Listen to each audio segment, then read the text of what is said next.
சண்டை தான் ஒருத்த போது எல்லாரையும் சண்டைக்கு இருக்கிறான். காய் காலை மேலே விடான்.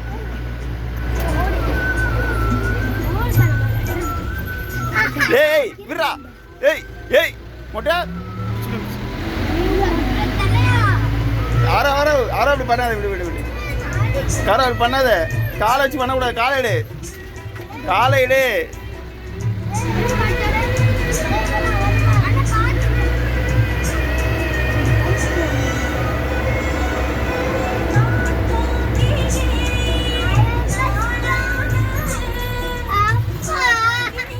டேய் ஆதன் அமைதியாயிரு. யாரோ நீ விடு, நீ விடு. 2 பேரும் விடுங்க, 2 பேரும் விடுங்க. என்ன